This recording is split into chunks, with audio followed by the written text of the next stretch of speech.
One of the first dynastic kings that we know of is Narmer. Most people consider Narmer to be a historical king. There are some that are of the opinion that Narmer is mythological and he's not historical.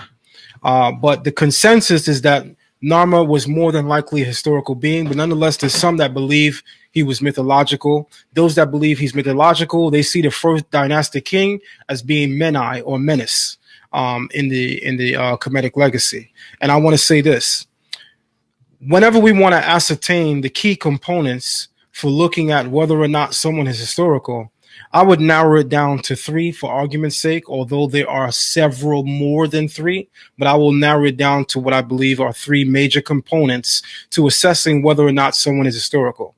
The first obvious one is a grave site and a body, of which ancient Kemet is an abundance of grave sites and bodies. Yet we have no body for Narmer. That's number one. The other key component would be recordation, which is contemporary with the individual in question. So if we're going to call Narmer historic, then there should quite possibly be some contemporary writers speaking about him, but more importantly, outside of Kemet. We have none of that.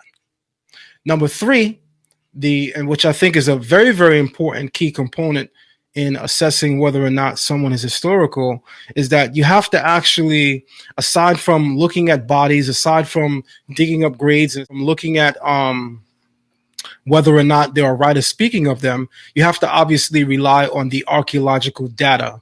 So surely we have data from the Naqada II period, which definitely speaks of, the era that we believe Narmer to have existed in, such as the Narmer palette. And all of the scenery on that palette runs concurrent with the Naqada II period. So we can say, okay, there is some attestation there with regard to archaeology.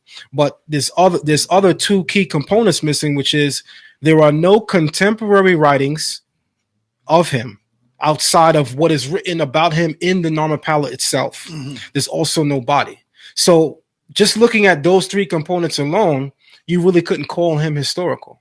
In fact, by looking at those three components, the first two dynasties, you couldn't count many of their kings, which are without bodies, which are without contemporary recordation, and which are also without significant archaeological data. So when you hold even ancient Kemet's greatest purported historical and iconic figures to the same litmus test, you would find that they quite possibly wouldn't be considered historical as well, and that in fact many accept them on the basis of belief alone. Because you have a bunch of inscriptions with Narmer as far as his burial spot. I mean, if you want to say you haven't seen the body, but I think it's clear that they found where Narmer is buried. I don't think Narmer is a good example. Matter of fact, I don't think Egypt is a good example. I think Egypt has actually pretty good record in the first 5 to 6 dynasties.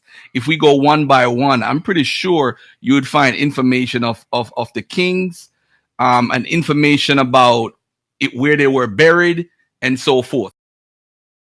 And by the way, you said Jesus don't exist, right? He's not a real person, right? Watch what happened at the debate when I turn the camera around on you and ask you about some Egyptian kings on the kings list who didn't exist, who the Egyptians wrote that they existed. Oh, man. Damn.